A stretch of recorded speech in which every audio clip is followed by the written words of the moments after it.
Gloire soit rendue à notre Dieu, le Père de notre Sauveur Jésus-Christ, qui nous fait la grâce de pouvoir encore en ce jour partager sa parole. Recevez donc mes salutations dans le précieux nom de notre Seigneur Jésus et que sa paix abonde dans votre vie.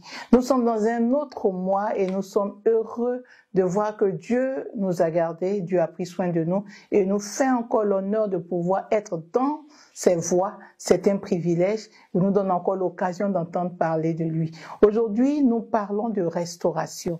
Alors, pour juste un rappel, comprenez que la restauration, c'est le fait de remettre en état, le fait de repositionner, le fait de donner à ce qu'une chose qui a été détériorée puisse retrouver son état datant, son état initial.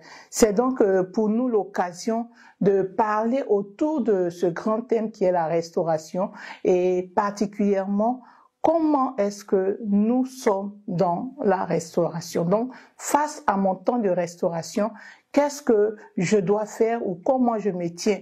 Nous partagerons donc ce thème en nous appuyant sur deux passages bibliques, mais qui nous relatent la vie de deux personnages bibliques qui ont connu à un moment donné une chute dans leur vie et qui, par la grâce de Dieu, ont été restaurés.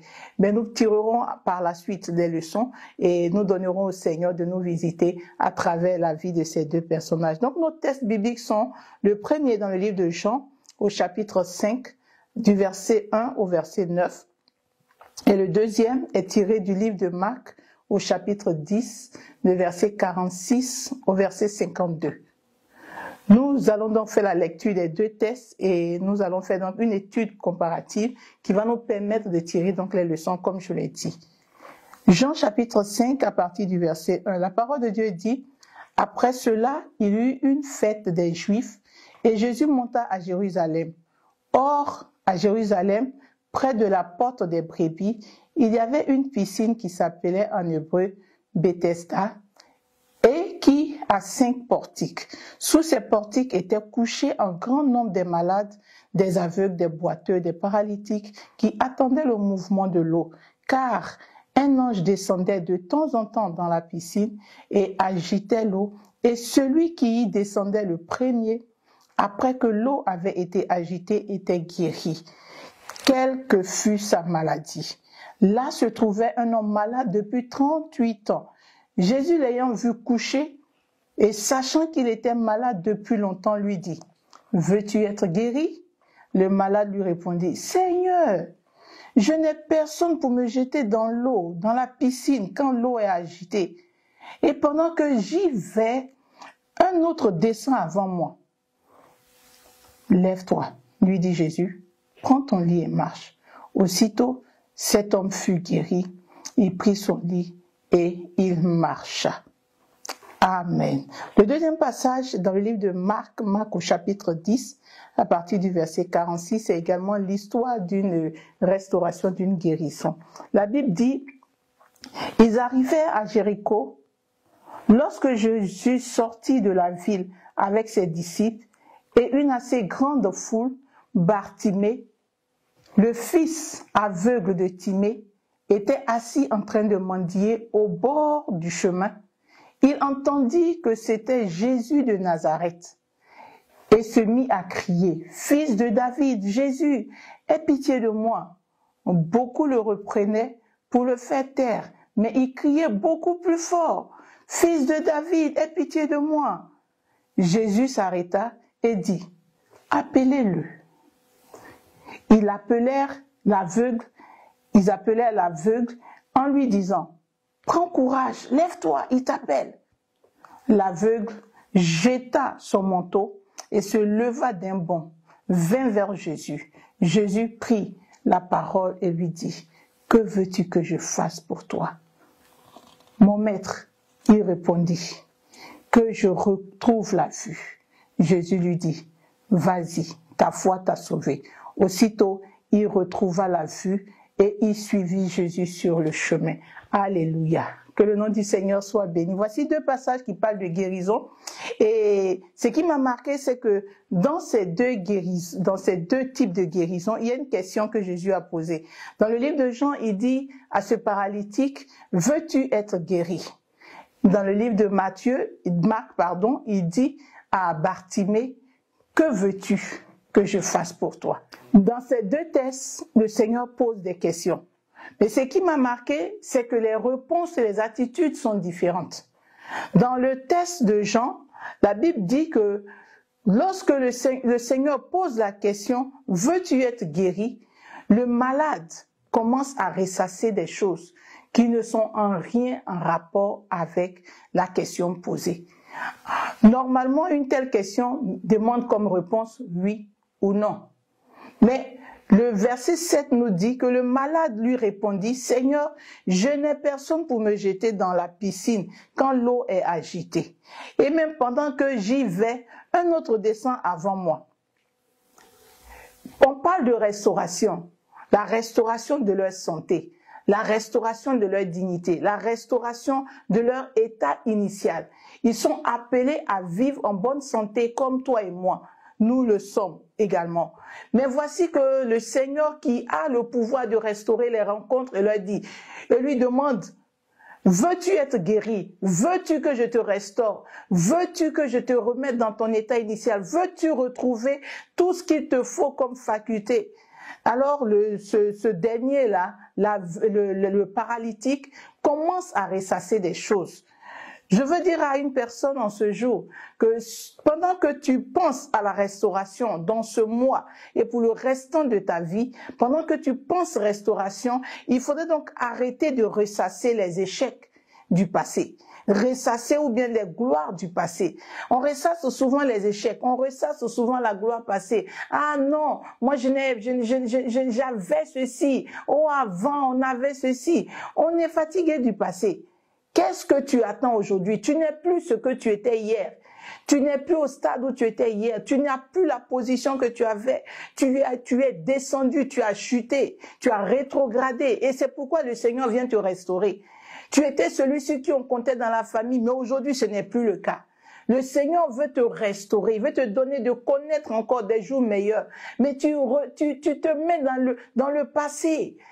Pendant qu'il veut aller en avant avec toi, il est important que nous arrêtions. Nous arrêtions de penser aux échecs du passé. Que nous arrêtions de ressasser nos gloires passées avant. Mais quand tu parles trop du passé, c'est que maintenant il n'y a rien. Or, le Seigneur veut qu'il y ait quelque chose de plus. Le Seigneur attend qu'il y ait quelque chose de plus. Parler de restauration, il veut qu'on aille plus loin. Le Seigneur attend qu'on fasse un pas en avant. Arrêtons de ressasser le passé. Contrairement à ce paralytique, lorsque le Seigneur rencontre Bartimée dans le livre de Marc, la Bible dit que Bartimée a lui-même crié. Pendant qu'on essayait de le faire taire, il a crié. Il continuait de crier. Bartimée recherchait la guérison.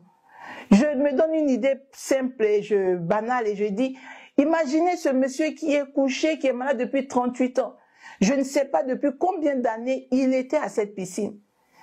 Mais si c'était tiré, comme on peut le dire, se tirer, aller se mettre juste à côté de la piscine, imaginez demandez-vous s'il ne serait pas tombé dans la piscine un jour, en attendant que les autres soient transportés par leurs parents pour y descendre. Bartimée désirait la guérison, il désirait la restauration. Quand il a appris qu'il s'agissait de Jésus, il dit il faut qu'il m'entende, il faut qu'il me voie, il faut qu'il fasse quelque chose pour moi. Les autres autour cherchaient à lui dire tais-toi, il n'est pas en train de passer pour toi. Bartimée dit je ne vais pas me taire. Il a reconnu que ce n'était pas une position normale pour lui. Il a reconnu que son statut devait changer. Au passage, sachez que Bartimée veut dire fils de l'honneur. Mais imaginez un fils de l'honneur assis au bord de la route en train de mendier. Quel honneur recevait-il? Bartimée savait que sa condition n'était pas sa vraie condition. Il avait besoin de restauration. Contrairement à ce paralytique qui lui s'est dit non, la situation de ma famille, mes parents n'ont pas eu l'occasion de me scolariser, les parents n'ont pas fait ceci, les parents n'ont pas fait cela. Ils n'ont certainement pas fait ce que tu voulais qu'ils fassent. Mais toi-même, qu'est-ce que tu fais aujourd'hui? Quand on recherche la restauration, il faut éviter d'être passif. Il faut éviter de rester en croisant les bras. Non, il faut éviter cela. Un autre aspect, toujours dans les deux cas, mais d'abord commençons avec le paralytique du livre de Jean. Il n'a pas regardé au fait que lui-même, il ne s'est pas tiré pour chercher à se jeter dans l'eau. Il dit, il n'a personne. Ah, je n'ai personne. Et ça, c'est beaucoup, ce sont les excuses dans lesquelles on se confond, on se plaît. Je n'ai personne. Au moins, on m'a pas scolarisé. Au moins, on m'a abandonné. Moi, je n'ai pas eu de père. Je n'ai pas eu de mère. Oh, je n'ai pas eu d'oncle pour continuer. Oh, je n'ai pas eu un bon mari. Je n'ai pas eu des enfants. Mais pourquoi passer son temps pendant que tu peux être restauré, pendant que tu peux vivre des jours meilleurs? Pourquoi passer le temps à accuser les autres ou à rendre les autres responsables? Regarde un peu, qu'est-ce que tu dois faire? Là où tu es arrivé, dans ta marche, qu'est-ce que tu dois faire? Qu'est-ce qui relève de ta responsabilité? Trouve ce qui relève de ta responsabilité et laisse le Seigneur te restaurer. Refuse d'être en train d'accuser les autres. Refuse de jeter la faute sur les autres. À côté, on a vu Bartimée.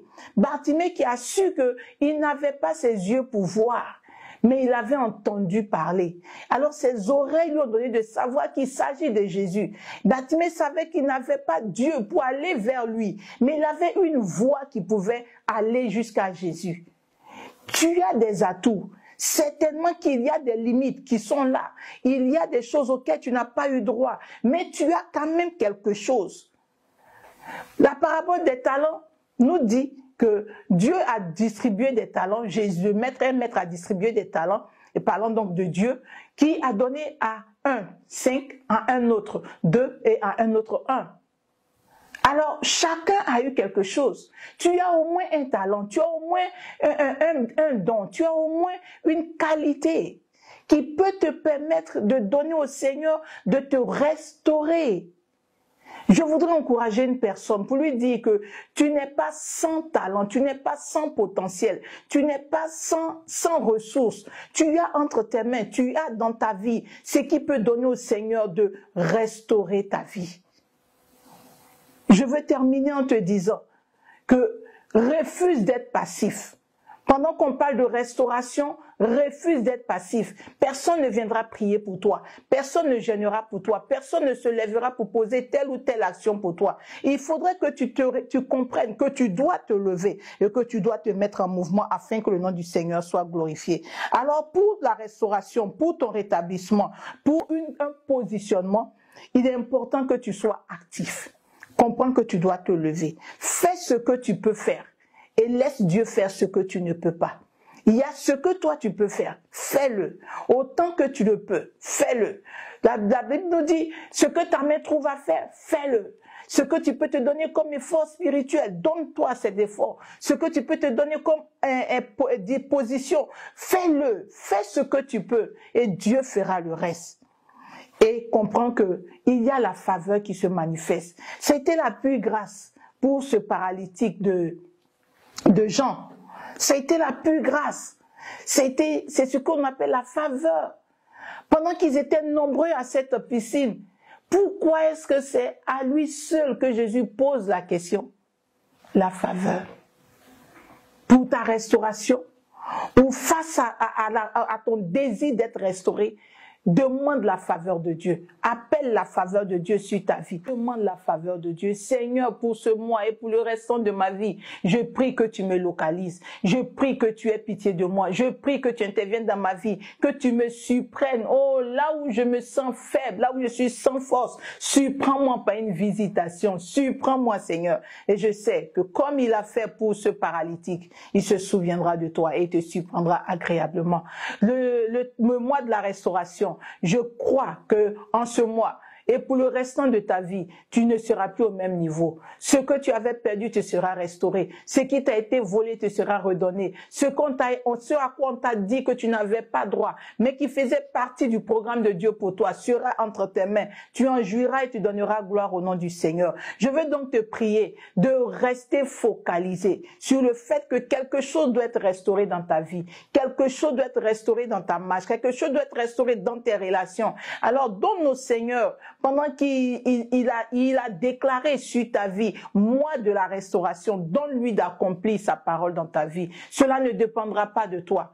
définitivement ou totalement. Tu as ta part à jouer, mais compte sur Dieu qui va te surprendre et donnera gloire à son nom dans ta vie. Que le nom du Seigneur soit béni, que sa grâce repose sur nous et qu'il nous donne de vivre et de marcher chaque jour dans cette restauration afin que son nom soit davantage glorifié. Ce message t'a fait du bien. C'est pourquoi partage-le. Et donne à une personne également d'entrer dans ce processus de restauration et de voir la gloire de Dieu toucher sa vie. Pour vos questions, vos préoccupations, vos témoignages et vos dons, je vous prie donc de nous contacter au numéro qui s'affiche au bas de la vidéo et que le nom du Seigneur soit béni, que sa grâce repose sur vous au nom de Jésus. Amen.